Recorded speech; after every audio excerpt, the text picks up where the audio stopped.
আজ পর্যন্ত কোনোদিন মুসলমানদের উৎসব শবে বরাত একটা হিন্দু মসজিদে দেখার জন্য আসলো না, মুসলমানদের উৎসব শবে কদর একটা হিন্দু কোনোদিন চাওয়ার জন্য আসলো না, মুসলমানদের উৎসব রমজান মাসের রোজা একটা হিন্দু কোনোদিন তোমার সাথে সমাজ করার জন্য রাখলো না, একটা হিন্দু কোনোদিন তোমার ঈদের নামাজে আসলো না, একটা হিন্দু কোনোদিন তোমার সাথে জুমার নামাজে অংশগ্রহণ করলো না, তোমাকে দেখার জন্য পর্যন্ত আসলো না।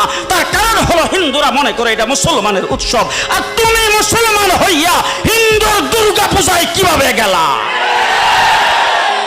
আরে তোমার কি হয়ে গেল? তোমার কি লজ্জা শরম তুমি ধুয়ে ফেলে দিয়েছো? তোমার কি কোনো লজ্জা শরম নাই? লজ্জা শরম নাই? আবার কি সুন্দর বলতেছ, ধর্ম যার যার উৎসব সবাই। হাই হাই হাই, ও মুসলমান যুবকেরা ভালো করে শোনো, ধর্ম যার যার উৎসব সবার, তাইলে বিয়া যার যার বউ তো সবার।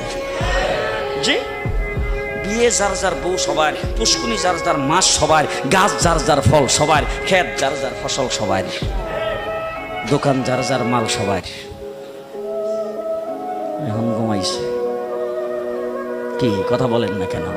তাহলে আমার দোকানের মাল যদি আমার হয়, আমার ক্ষেতের ফসল যদি আমার হয়, আমার গাছের ফল যদি আমার হয়, আমার গাছের নারিকেল যদি আমার হয়, আমি বিয়ে করলে বউ যদি আমার হয়, মুসলমান আমার পুষ্কুনির মাছ যদি